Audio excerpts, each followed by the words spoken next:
സംഘപരിവാർ ശക്തികൾക്ക് രാജ്യത്തെ ഭരിക്കുവാൻ വീണ്ടും വീണ്ടും വോട്ട് മോഷണം നടന്നു എന്ന ഞെട്ടിക്കുന്ന രഹസ്യം രാഹുൽ ഗാന്ധി മാധ്യമങ്ങളോട് പറഞ്ഞിട്ട് പോലും ഇങ്ങ് കേരളത്തിൽ അതിനെപ്പറ്റി അന്തിച്ചർച്ചകളില്ല. അതിനെപ്പറ്റി രാഷ്ട്രീയ നിരീക്ഷകരുടെ പ്രസ്താവനകളില്ല. എന്തിനേറെ പറയുന്നു, പ്രതിപക്ഷ നേതാക്കന്മാർ പോലും അതിനെതിരെ ഒരക്ഷരം ഉരിയാടുന്നില്ല.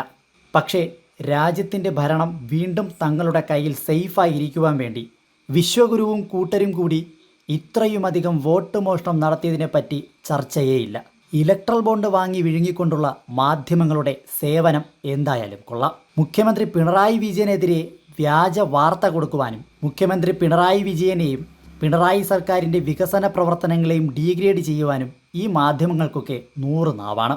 രാഹുൽ ഗാന്ധി തിരഞ്ഞെടുപ്പിലെ ക്രമക്കേടുകൾ ഇത്രയും വ്യക്തമായി വിവരിച്ചിട്ട് പോലും അതൊന്നും കേരളത്തിലെ പ്രമുഖ മാധ്യമങ്ങളിൽ ചർച്ചയാകുന്നില്ല എന്നത് ലജ്ജാവഹം തന്നെ. വോട്ട് മോഷണമാണ് നടക്കുന്നതെന്ന് രാഹുൽ ഗാന്ധി മാധ്യമങ്ങളോട് തെളിവ് സഹിതമാണ് പറഞ്ഞിരിക്കുന്നത്.